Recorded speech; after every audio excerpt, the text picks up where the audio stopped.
I spoke with a lawyer named Heidi Burakiewicz, who represents plaintiffs in sexual harassment cases.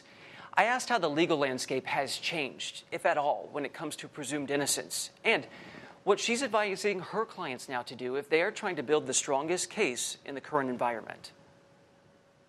What is the presumption of innocence legally of this person who's been accused? The first step that you have to evaluate is, does your employer have a policy prohibiting sexual harassment and steps that need to be followed?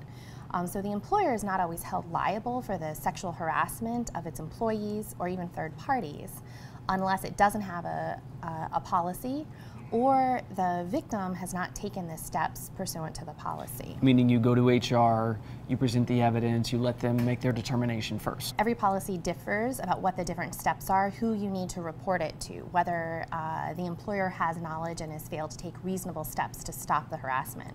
But essentially, if they have that policy, whoever you're reporting it to, they need to have knowledge and you need to give them the opportunity to stop the harassment. If it continues, however, that's when they become liable. Women are feeling comfortable, there's power in numbers, and I hope that that results in people realizing that they really do need to take these allegations seriously.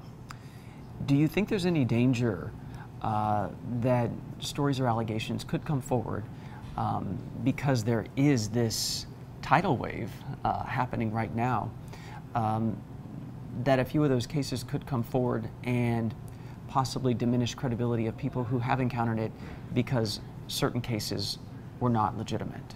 Certainly, although there has been so much in the news of women coming forward, men coming forward, talking about the sexual harassment that they've endured, the legal framework hasn't changed, though.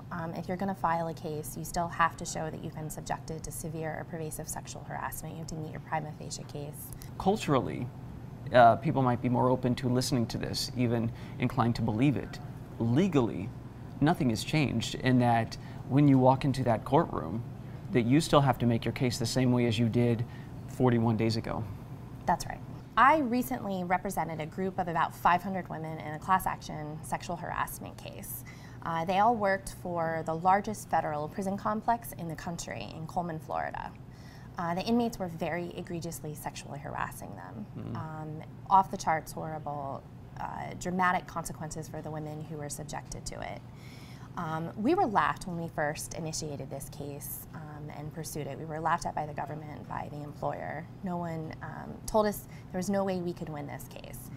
That group of women was the best group of clients I've ever had the honor to work with, and they hung in there. They never lost sight of what their goal was, making the workplace a better place. And that was not even employees, that was inmates, a third party. And so, you know, we had summary judgment granted in our favor, in part on the case, and settled it for an amazing recovery.